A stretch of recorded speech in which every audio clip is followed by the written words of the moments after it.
ಇದ್ರ ಬಗ್ಗೆ ಇನ್ನಷ್ಟು ಹೆಚ್ಚಿನ ಮಾಹಿತಿಯನ್ನ ನೀಡ್ತಾರೆ ನಮ್ಮ ಪ್ರತಿನಿಧಿ ರೋಹನ್ ಒಂದು ಕಡೆ ಸಾರ್ವಜನಿಕರು ನಮಗೆ ನೀವು ಗಾರ್ಬೇಜ್ ಟೆರರಿಸಂ ಹೆಸರಲ್ಲಿ ಟಾರ್ಚರ್ ನೀಡ್ತಾ ಇದ್ದೀರಾ ಅಂತ ಹೇಳ್ತಾ ಇದ್ರೆ, ಇನ್ನೊಂದು ಕಡೆ ನೀವು ಕಸವನ್ನ ವಿಂಗಡಣೆ ಮಾಡದೇ ಇದ್ರೆ ಮೊದಲ ಬಾರಿ 500 ಆ ನಂತರ 1000 ಹೀಗೆ ಮುಂದುವರೆದ್ರೆ ದೂರು ಅಂತ GBA ಹೇಳ್ತಾ ಇದೆ. ಆದ್ರೆ ಜನ ಇದಕ್ಕೆ ಯಾವ ರೀತಿಯಾದಂತಹ ಒಂದು ರೆಸ್ಪಾಂಡ್ ಅನ್ನ ನೀಡ್ತಾ ಇದ್ದಾರೆ ಅಂತ.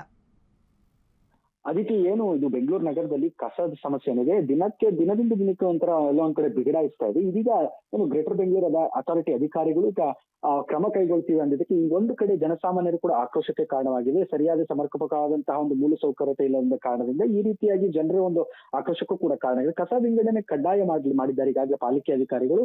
ಏನು ಪಾಲಿಸ್ತಾ ಇದ್ದರೆ ದಂಡವನ್ನು ವಿಧಿಸೋಕೆ ಈಗಾಗಲೇ ಎಲ್ಲವನ್ನು ನಿರ್ಧಾರ ಕೈಗೊಂಡಿದ್ದಾರೆ. ಇದಕ್ಕೆ ಸಾರ್ವಜನಿಕರು ಕೂಡ ತೀವ್ರ ಒಂದು ಆಕ್ರೋಶವನ್ನು ವ್ಯಕ್ತಪಡಿಸ್ತಾ ಇದ್ದಾರೆ. ಜನರು ಹೇಳಿದಂತಹ ಮೂಲಭೂತದ ಕಸವಾಗಿ ಸರಿಯಾಗಿ ಒಂದು ಎತ್ತಿಕೊಳ್ಳುವ ವ್ಯವಸ್ಥೆ ಸರಿಯಾಗಿಲ್ಲ. ಇಂತಹ ಸಂದರ್ಭದಲ್ಲಿ ದಂಡದ ಹೆಸರಿನಲ್ಲಿ ಒತ್ತಡ ಹೇರ್ತಾರೆ.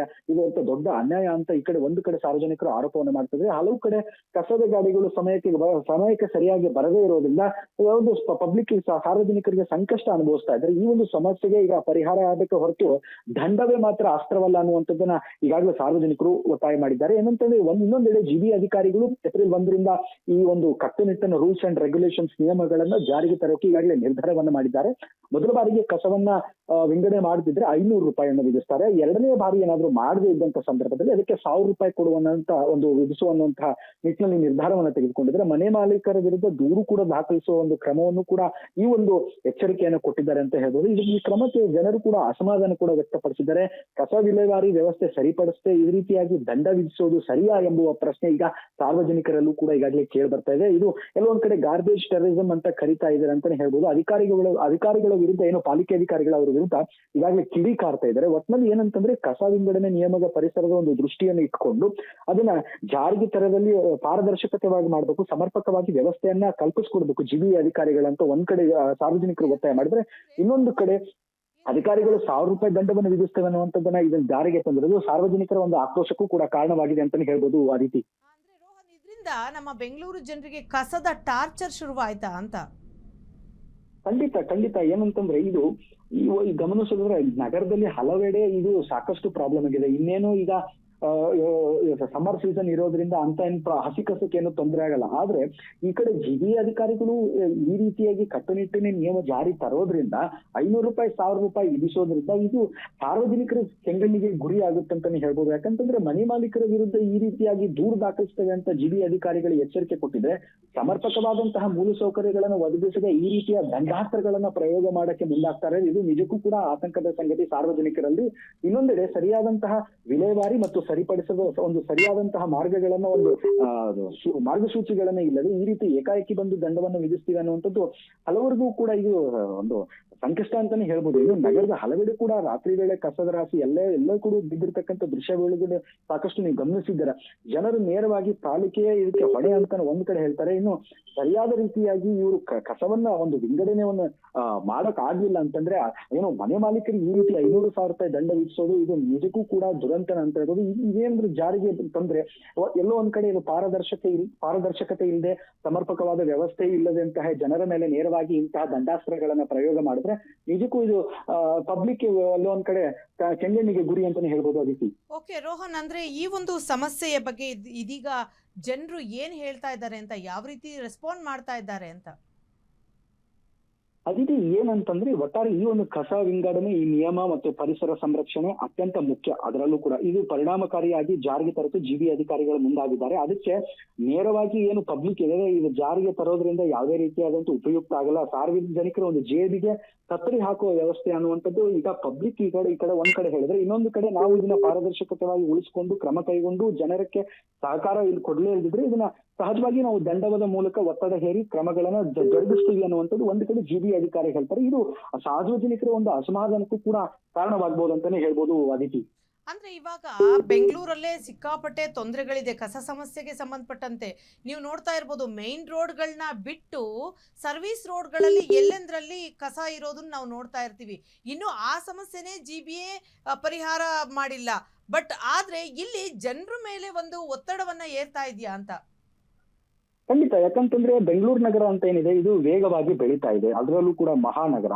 ಏನು ಕಸ ನಿರ್ವಹಣೆ ಕೇವಲ ಒಂದು ನಿಯಮಗಳನ್ನು ಮಾತ್ರ ಸೀಮಿತವಾಗಬಾರ್ದು. ಯಾಕಂದ್ರೆ ಸಮಗ್ರವಾಗಿ ಸಮನ್ವಯವಾದಂತಹ ವ್ಯವಸ್ಥೆಯನ್ನ ಕಲ್ಪಿಸ್ಕೊಡ್ಬೇಕು ಹೊರತು ಈ ರೀತಿ ದಂಡಾಸ್ತ್ರ ಪ್ರಯೋಗವನ್ನ ಮಾಡಬಾರ್ದು. ಯಾಕಂದ್ರೆ ಬೃಹತ್ ಆದಂತಹ ರೋಡ್ಗಳಿದೆ, ಇಷ್ಟೊಂದು ದೊಡ್ಡ ಫಂಡ್ಗಳನ್ನ ಟ್ಯಾಕ್ಸ್ ಗಳು ಹರಿದು ಬರುತ್ತೆ. ಆ ರೀತಿಯಾಗಿ ಟ್ಯಾಕ್ಸ್ ಹಣವನ್ನು ಇಟ್ಕೊಂಡು ಇವರು ವ್ಯವಸ್ಥಿತವಾದಂತಹ ಒಂದು ಮೂಲಸೌಕರ್ಯಗಳನ್ನ ಒದಗಿಸಬೇಕೆ ಹೊರತು ಈ ರೀತಿ ಕಸ ವಿಂಗಡಣೆ ಒಂದು ನೆಪದಲ್ಲಿ ಹೆಸರಿನಲ್ಲಿ ನಿಯಮಗಳ ಒಂದು ರೂಲ್ಸ್ ರೆಗ್ಯುಲೇಷನ್ಸ್ ಗಳ ಒಂದು ದೃಷ್ಟಿಯನ್ನು ಇಟ್ಕೊಂಡು ದಂಡಾಸ್ತ್ರವನ್ನು ಮಾಡೋದು ನಿಜಕ್ಕೂ ಕೂಡ ದುರಂತ. ಯಾಕಂತಂದ್ರೆ ಇದು ಪರಿಣಾಮಕಾರಿಯಾಗಿ ಏನಾದ್ರೂ ಜಾರಿಗೆ ತರಲು ಮುಂದಾದ್ರೆ ಮನೆ ಮಾಲೀಕರು ಕೂಡ ಸಹಜವಾಗಿ ಕೂಡ ಆಕ್ರೋಶಕ್ಕೆ ಕಾರಣವಾಗುತ್ತೆ. ಸಮರ್ಪಕವಾದಂತಹ ಮೂಲಸೌಕರ್ಯಗಳನ್ನ ಒದಗಿಸ್ತೇ ಇತ್ತು ಅಂದ್ರೆ ಕಸ ಮತ್ತು ವ್ಯವಸ್ಥೆ ಒಂದು ಬಲಪಡಿಸ್ತೇ ಒಂದು ಸರಿಯಾದಂತ ಸಮರ್ಪಕ ಒದಗಿಸ್ತೇ ಇದ್ರೆ ಈ ನಿಯಮಗಳನ್ನ ಈ ರೀತಿ ಕಟ್ಟುನಿಟ್ಟಿಗೆ ತಂದ್ರೆ ಇದು ಸಹಜವಾಗಿ ಖಂಡನೆಗೆ ಗುರಿ ಆಗುತ್ತೆ. ಸಾರ್ವಜನಿಕರ ಸಹಕಾರವಿಲ್ಲದೆ ಯಾವುದೇ ರೀತಿಯಾದಂತಹ ಸ್ವಚ್ಛತಾ ಯೋಜನೆ ಯಶಸ್ವಿ ಆಗಕ್ಕೆ ಸಾಧ್ಯವಿಲ್ಲ. ಆದ್ರಿಂದ ಇಂತಹ ದಂಡವನ್ನ ವಿಧಿಸೋಕೆ ಈ ರೀತಿ ನಿರ್ಧಾರ ತೆಗೆದುಕೊಂಡಿರುವಂತ ಜನರಿಗೆ ಸೂಕ್ತವಾದಂತಹ ಮಾರ್ಗದರ್ಶನ ತರಬೇಕು, ತರಬೇತಿ ಅಥವಾ ನಿರಂತರವಾಗಿ ಜಾಗೃತಿ ಅಭಿಯಾನಗಳನ್ನ ಮೂಡಿಸುವುದು ಅಗತ್ಯ ಇದೆ ಇದರಲ್ಲಿ. ಹಾಗಾಗಿ ಇದನ್ನ ದಂಡಾಸ್ತ್ರವೇ ಒಂದು ಹೊಣೆ ಅಂತ ಹೇಳಿಕ್ ಆಗೋದಿಲ್ಲ ಆದಿತಿ. ಓಕೆ, ಥ್ಯಾಂಕ್ ಯು ರೋಹನ್ ನಿಮ್ಮೆಲ್ಲ ಮಾಹಿತಿಗಾಗಿ. ಬೆಂಗಳೂರಿನಲ್ಲಿ ಟ್ರಾಫಿಕ್ ಪೊಲೀಸರ ಟಾರ್ಚರ್ ಸಾಲದು ಅಂತ ಇದೀಗ GBA ಅಧಿಕಾರಿಗಳು ಕೂಡ ಗಾರ್ಬೇಜ್ ಟೆರರಿಸಂ ಹೆಸರಲ್ಲಿ ಜನರಿಗೆ ಇವಾಗ ಟಾರ್ಚರ್ ಕೊಡೋದಕ್ಕೆ ಹೊರಟಿದ್ದಾರಾ ಅಂತ ಸಾರ್ವಜನಿಕರು ಕೇಳ್ತಾ ಇದ್ದಾರೆ. ಏಕೆಂತಂದರೆ GBA ಅಧಿಕಾರಿಗಳು ಇದೀಗ ಜನಸಾಮಾನ್ಯರನ್ನ ಬೇರೆ ಮಟ್ಟಕ್ಕೆ ತೆಗೆದುಕೊಂಡು ಹೋಗ್ತಾ ಇದೆ. ಅಂದರೆ ನೀವು ಕಸವನ್ನು ವಿಂಗಡಣೆ ಮಾಡದೇ ಇದ್ದರೆ ಇನ್ನು ಮುಂದೆ ನಾವು ಮೊದಲ ಬಾರಿಗೆ 500 ರೂಪಾಯಿ ದಂಡವನ್ನು ಹಾಕ್ತೀವಿ, ಎರಡನೇ ಬಾರಿ 1000 ರೂಪಾಯಿ ದಂಡವನ್ನು ಹಾಕ್ತೀವಿ, ಇದೇ ಮುಂದುವರೆದ್ರೆ ನಿಮ್ಮ ವಿರುದ್ಧ ನಾವು ದೂರನ್ನು ಕೂಡ ಕೊಡ್ತೀವಿ ಅಂತ ಇದೀಗ GBA ಹೇಳ್ತಾ ಇದೆ. ಆದರೆ ಸರಿಯಾಗಿ ಕಸ ಎತ್ತೋಕೆ ನಿಮ್ಮ ಕೈಲಿ ಆಗಲ್ಲ, ಆದರೆ ನಾವೇನಾದರೂ ತಪ್ಪು ಮಾಡಿದ್ರೆ ನೀವು ದಂಡ ಹಾಕ್ತೀರಾ ಅಂತ ಇದ್ರ ವಿರುದ್ಧ ಸಾರ್ವಜನಿಕರು ಕೂಡ ಆಕ್ರೋಶವನ್ನ ಹೊರಹಾಕಿರುವಂತಹದ್ದು. ಜನರನ್ನ ಬೆದರಿಸೋದನ್ನ ಬಿಟ್ಟು ಮೊದಲು ನೀವು ಕಸ ವಿಲೇವಾರಿ ಮಾಡೋದನ್ನ ಕಲೀರಿ. ಬೆಂಗಳೂರಿನಲ್ಲಿ ಎಲ್ಲೆಂದ್ರಲ್ಲಿ ಕಸ ಬಿದ್ದಿರುತ್ತೆ, ಅದು ಕೊಳೆತು ನಾರ್ತಾ ಇದ್ರೂ ಕೂಡ ನೀವು ಅದ್ರ ಬಗ್ಗೆ ತಲೆನೇ ಕೆಡಿಸ್ಕೊಳ್ಳಲ್ಲ. ಸಾರ್ವಜನಿಕರು ಕೆಲವೊಮ್ಮೆ ಓಡಾಡೋಕ್ಕೂ ಕೂಡ ರೋಡ್ಗಳಲ್ಲಾಗಲ್ಲ, ಆ ಮಟ್ಟಕ್ಕೆ ಅಲ್ಲಿ ಕಸ ಬಿದ್ದಿರುತ್ತೆ. ಫೋನ್ ಮಾಡಿ ಹೇಳಿದ್ರು ಕೂಡ ಕ್ಯಾರೆ ಅನ್ನಲ್ಲ GBA ಅಧಿಕಾರಿಗಳು ಅಥವಾ ಸಿಬ್ಬಂದಿಗಳು. ಆದರೆ ದಂಡ ಹಾಕೋದ್ರಲ್ಲಿ ನಂಬರ್ 1 ಅಂತ ಹೇಳ್ತಿದ್ದಾರೆ ಸಾರ್ವಜನಿಕರು. ನೀವು ಮೊದಲು ಕೆಲಸವನ್ನ ಸರಿಯಾಗಿ ಮಾಡಿ, ಆ ನಂತರ ಸಾರ್ವಜನಿಕರಿಗೆ ದಂಡ ಹಾಕೋದಕ್ಕೆ ಮುಂದಾಗಿ ಅಂತ ಇದೀಗ ಸಾರ್ವಜನಿಕರು GBAಗೆ ಪಾಠ ಮಾಡಲು ಹೊರಟಿದ್ದಾರೆ.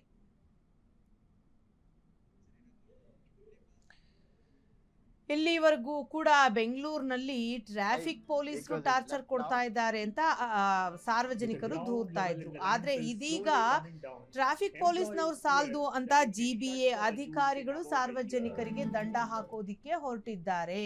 ಅಂದ್ರೆ ನೀವು ಕಸವನ್ನ ವಿಂಗಡಣೆ ಮಾಡಲಿಲ್ಲ ಅಂತಂದ್ರೆ ಇನ್ನು ಮುಂದೆ ದಂಡದ ರೂಪದಲ್ಲಿ ಹಣವನ್ನ ವಸೂಲಿ ಮಾಡಲಾಗುತ್ತೆ ಅಂತ GBA ಅಧಿಕಾರಿಗಳು ಹೇಳ್ತಾ ಇದ್ದಾರೆ. ನೀವು ಕಸವನ್ನ ವಿಂಗಡಣೆ ಮಾಡಲಿಲ್ಲ ಅಂದರೆ ಮೊದಲ ಬಾರಿಗೆ ನಿಮಗೆ 500 ರೂಪಾಯಿ ದಂಡವನ್ನು ನಾವು ಹಾಕ್ತೀವಿ, ಎರಡನೇ ಬಾರಿ 1000 ರೂಪಾಯಿ ದಂಡವನ್ನು ಹಾಕ್ತೀವಿ, ಹಾಗೇನೆ ಇದೇ ರೀತಿ ಮುಂದುವರೆದ್ರೆ ನಿಮ್ಮ ವಿರುದ್ಧ ನಾವು ದೂರನ್ನು ಕೂಡ ದಾಖಲು ಮಾಡ್ತೀವಿ ಅಂತ GBA ಅಧಿಕಾರಿಗಳು ಹೇಳ್ತಾ ಇದ್ದಾರೆ. ಇದಕ್ಕೆ ಸಾರ್ವಜನಿಕರು ಆಕ್ರೋಶವನ್ನ ವ್ಯಕ್ತಪಡಿಸಿರುವಂತಹದ್ದು. ಏಕೆಂತಂದ್ರೆ ಬೆಂಗಳೂರು ನಗರದಲ್ಲಿ ಎಲ್ಲೆಂದ್ರಲ್ಲಿ ಕಸ ಬಿದ್ದಿರುತ್ತೆ, ಇದನ್ನ ನಿಮಗೆ ವಿಲೇವಾರಿ ಮಾಡೋದಕ್ಕೆ ಆಗಲ್ಲ. ಸಾರ್ವಜನಿಕರು ಎಷ್ಟೇ ದೂರನ್ನ ನೀಡಿದ್ರೂ ಕೂಡ ನೀವು ಕ್ಯಾರೆ ಅನ್ನಲ್ಲ. ಕೆಲವೊಮ್ಮೆ ನಮಗೆ ಆ ಒಂದು ಜಾಗದಲ್ಲಿ ಓಡಾಡೋದಕ್ಕೂ ಕೂಡ ಕಷ್ಟವಾಗುತ್ತೆ. ಕೆಲವೊಂದು ಜಾಗದಲ್ಲಿ ಮನೆಗಳನ್ನ ನಿರ್ಮಾಣ ಮಾಡ್ಕೊಂಡಿರ್ತೀವಿ, ಅಲ್ಲಿ ಸ್ಮೆಲ್ಗಳು ಬರ್ತಾ ಇರುತ್ತೆ ನಮಗೆ ಕಸದಿಂದ.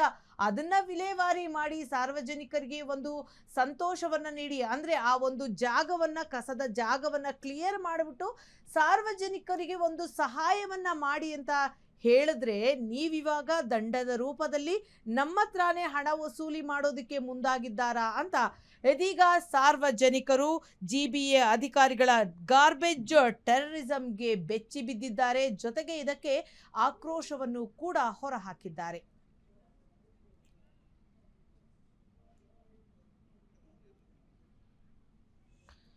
GBA ಅಧಿಕಾರಿಗಳ ಗಾರ್ಬೇಜ್ ಟೆರರಿಸಂಗೆ ಜನಸಾಮಾನ್ಯರು ಇದೀಗ ಬೆಂಡಾಗಿರುವಂತಹದ್ದು. GBA ಅಧಿಕಾರಿಗಳೇ ಜನಸಾಮಾನ್ಯರನ್ನ ಇನ್ಯಾವ ಮಟ್ಟಕ್ಕೆ ಕಾಡ್ತೀರಾ ಅಂತ ಸಾರ್ವಜನಿಕರು ಕೇಳ್ತಾ ಇದ್ದಾರೆ.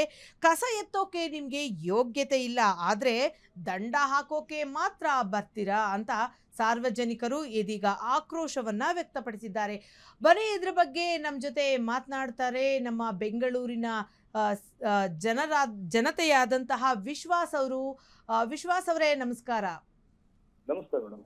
ವಿಶ್ವಾಸ್ ಅವರೇ, ಕೇಳಿದ್ರಾ ನೀವು ಈ ವಿಷಯನ, GBA ಅಧಿಕಾರಿಗಳ ಹೊಸ ಟಾರ್ಚರ್ನ?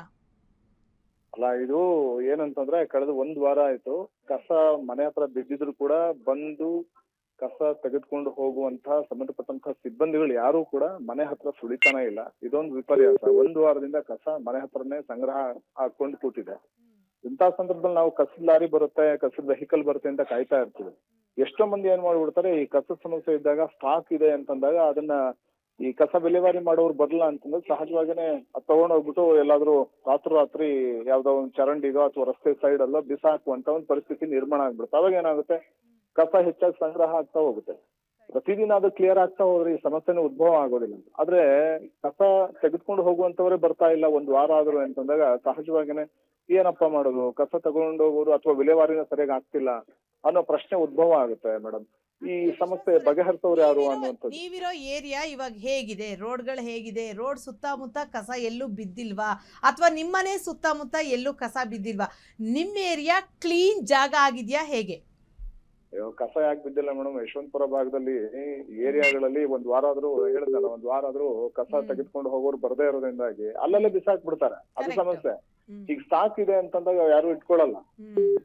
ಇಲ್ಲಿ ಇನ್ನೊಂದೇನಂತಂದ್ರೆ ಯಾವಾಗ್ಲೂ ಈ ಹಸಿ ಕಸ ಒಣ ಕಸ ಅಂತ ವಿಭಾಗ ಮಾಡೋ ಟೈಮಲ್ಲಿ ಯಾವಾಗ್ಲೂ ಸಂಬಂಧಪಟ್ಟಂತ ಮಾರ್ಷಲ್ಗಳು ಯಾರಾದ್ರೂ ಬಂದಾಗ ಮಾತ್ರ ಹಸಿ ಕಸ ಒಣ ಕಸ ಅಂತ ತೆಗೆದು ಸಪರೇಟ್ ಮಾಡಿ ಕೊಡ್ತಾರೆ ನಾಗರಿಕರು. ಇಲ್ಲ ಅಂತಂದ್ರೆ ಒಟ್ಟಿಗೆ ಹಾಕುವಂತ ಪ್ರಯತ್ನ ಮಾಡ್ತಾರೆ. ಎಷ್ಟೇ ಸಿಬ್ಬಂದಿಗಳು ಎಷ್ಟೇ ಹೇಳಿದ್ರು ಕೂಡ ಕೇಳೋದೇ ಇಲ್ಲ, ತಗೊಂಡೋಗಿ ಬಿಸಾಕ್ ಬರ್ತಾರೆ. ಅಂತ ಪರಿಸ್ಥಿತಿ ನಡುವೆ ಈಗ 1 ವಾರದಿಂದ ಕಸ ಎತ್ತವ್ರೆ ಬಂದಿಲ್ಲ ಅಂತಂದ್ರೆ ಸಹಜವಾಗಿನೇ ಕಾಡುವಂತ ಪ್ರಶ್ನೆ ಇದು. ಏನ್ ಮಾಡೋದು, ಯಾವಾಗ ಬರುತ್ತೆ, ಕಸದ ಲಾರಿ ಬರುತ್ತೋ ಇಲ್ವೋ, ವೆಹಿಕಲ್ ಬರುತ್ತೋ ಇಲ್ವೋ ಅನ್ನುವಂತ ಪ್ರಶ್ನೆ ಹಾಗೆ ಉದ್ಭವ. ಮುಖ್ಯವಾಗಿ ನಿಮ್ಮ ಏರಿಯಾ ಯಶವಂತಪುರ ಅಂತ ಬಂದಾಗ ನಿಜವಾಗ್ಲೂ ಅಲ್ಲಿ ಮಾರ್ಕೆಟ್ ಇದೆ, ರೈಲ್ವೆ ಸ್ಟೇಷನ್ ಇದೆ, ಸುತ್ತಮುತ್ತ ಅಂತೂ ಸಿಕ್ಕಾಪಟ್ಟೆ ಗಲೀಜಾಗಿರುತ್ತೆ ಅಲ್ವಾ ಅಲ್ಲಿ? ಖಂಡಿತ. ಯಾಕಂದ್ರೆ ನೀವೇ ಒಂದ್ಸರಿ ರಿಯಾಲಿಟಿ ಚೆಕ್ ಮಾಡ್ಬಿಟ್ರೆ ಗೊತ್ತಾಗ್ಬಿಡುತ್ತೆ. ಕ್ಯಾಮ್ರಾ ಹಿಡ್ಕೊಂಡ್ ಬಂದ್ಬಿಟ್ರೆ ಎಲ್ಲೆಲ್ಲಿ ಹೆಂಗೆ ಎಷ್ಟೆಷ್ಟು ಕಸ ಸ್ಟಾಕ್ ಬಿದ್ದಿದೆ 1 ವಾರದಿಂದ ಅಂತ ನಿಮ್ಗೆ ಗೊತ್ತಾಗ್ಬಿಡುತ್ತೆ. ಆ ರೀತಿ ಪರಿಸ್ಥಿತಿ ಇದೆ. ಆದಷ್ಟು ಬೇಗ ಸಂಬಂಧಪಟ್ಟಂತ ಅಧಿಕಾರಿಗಳು ಇತ್ತ ಗಮನ ಹರಿಸಿದ್ರೆ, ಸಿಬ್ಬಂದಿ ವೆಹಿಕಲ್ಗಳ ಮೂಲಕ ಕಸ ವಿಲೇವಾರಿನ ಸೂಕ್ತ ಸಮಯದಲ್ಲಿ ಮಾಡಿದ್ರೆ ಕಸ ರಸ್ತೆಗಳಲ್ಲಿ ಎಸೆಯೋದು ತಪ್ಪುತ್ತೆ, ಸೂಕ್ತ ರೀತಿಯಲ್ಲಿ ವಿಲೇವಾರಿ ಕೂಡ ಆಗುತ್ತೆ, ಅಥವಾ ರೋಗ ರುಜಿನಗಳು ಬರೋದು ಕೂಡ ತಪ್ಪಿಡುತ್ತೆ ಅಲ್ವಾ ಮೇಡಮ್? ಕರೆಕ್ಟ್. ಹೌದು ವಿಶ್ವಾಸ್ ಅವರೇ, ಧನ್ಯವಾದಗಳು ಫ್ರೀಡಂ ಟಿವಿ ಜೊತೆ ಮಾತನಾಡಿದ್ದಕ್ಕಾಗಿ. GBA ಅಧಿಕಾರಿಗಳ ಗಾರ್ಬೇಜ್ ಟೆರರಿಸಂಗೆ ಇದೀಗ ಜನರು ರೋಸಿ ಹೋಗಿರುವಂತಹದ್ದು. GBA ಅಧಿಕಾರಿಗಳೇ ಜನಸಾಮಾನ್ಯರನ್ನ ಇನ್ಯಾವ ಮಟ್ಟಕ್ಕೆ ನೀವು ಕಾಡ್ತೀರಾ ಅಂತ ಸಾರ್ವಜನಿಕರು ಕೇಳ್ತಾ ಇದ್ದಾರೆ. ಕಸ ಎತ್ತೋಕೆ ನಿಮಗೆ ಯೋಗ್ಯತೆ ಇಲ್ಲ, ಆದರೆ ದಂಡ ಹಾಕೋಕೆ ನೀವು ಬರ್ತೀರಾ. ಸರಿಯಾಗಿ ಕಸ ಎತ್ತೋಕೆ ಆಗದವರು ದಂಡದ ಅಸ್ತ್ರ ಹಿಡಿಯೋಕೆ ನಿಮಗೆ ನಾಚಿಕೆ ಆಗಲ್ವಾ ಅಂತ ಜನ ಕೇಳ್ತಾ ಇದ್ದಾರೆ. ಚೇಷ್ಟೆ ಮಾಡೋದ್ರಲ್ಲಿ ನಂಬರ್ 1, ಆದರೆ ಕೆಲಸ ಮಾಡೋದ್ರಲ್ಲಿ ನೀವು ಬಿಗ್ ಝೀರೋ. ಒಂದ್ಸಲ ಬೆಂಗಳೂರನ್ನ ತಿರುಗಿ ನೋಡಿ, ಒಂದು ರೌಂಡ್ ಬನ್ನಿ ನೀವು GBA ಅಧಿಕಾರಿಗಳು, ನಿಮಗೆ ಗೊತ್ತಾಗುತ್ತೆ ನಮ್ಮ ನಗರ ಹೇಗಿದೆ ಅಂತ. ಕ್ಲೀನ್ ನಗರ, ಗ್ರೀನ್ ಸಿಟಿ ಅಂತ ನಾವು ಹೇಳ್ಕೊಳ್ತೀವಿ.